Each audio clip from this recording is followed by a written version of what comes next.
করছে। আপনাদের বলতে চাই, যেই 4ই আগস্ট মহিপালের ফ্লাইওভারে নির্মমভাবে 12 জনকে গুলি করে হত্যা করেছিল, আপনাদেরকে বলতে চাই, এই 24-এর গণঅভ্যুত্থান, এই 24-এর স্পিরিটকে আপনারা নষ্ট হতে দিবেন না। রাষ্ট্রীয় পুনর্গঠনে, রাষ্ট্রীয় সংস্কারে প্রত্যেকটি জায়গায় এখন সংস্কার প্রয়োজন।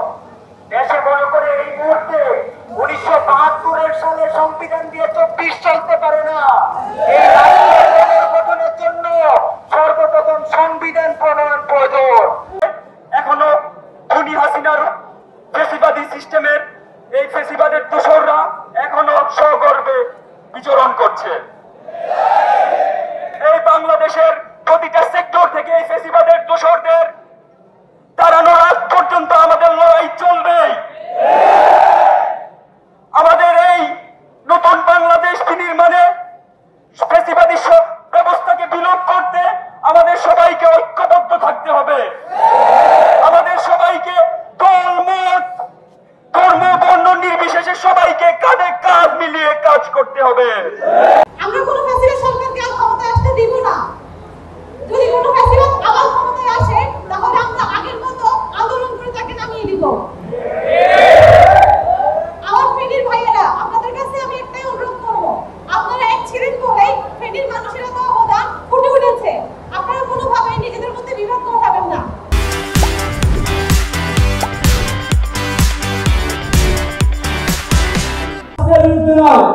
আমরা বলছি এই সংগ্রাম সেটাকে নতুন বাংলাদেশ গড়ার জন্য একটি সিস্টেমের বিরুদ্ধে আমাদের লড়াইটা, একটি ফ্যাসিবাদী কাঠামোর বিরুদ্ধে আমাদের লড়াই।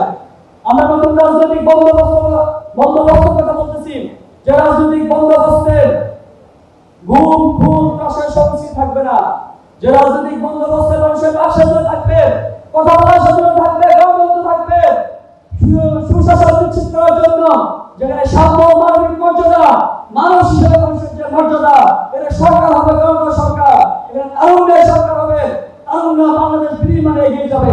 আমরা সেরকম রাজনৈতিক কথা বলতেছি, রাজনৈতিক নতুন বন্দোবস্তের কথা বলতেছি। একদম সামনে এগিয়ে গিয়েছিলাম, বুলেটের মুখে আমরা নিজের মুখ করে দিয়েছিলাম।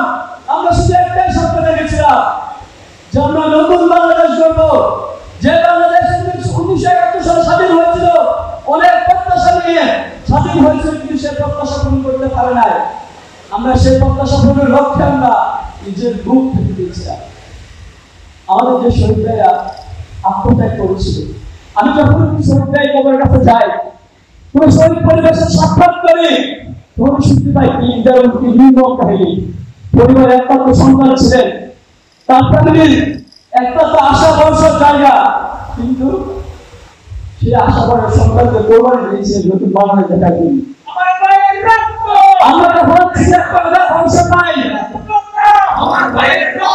আমরা আমাদের বাইরের যে স্বপ্ন, সেই স্বপ্ন পূরণ করার জন্য রাস্তা লড়ছিলাম।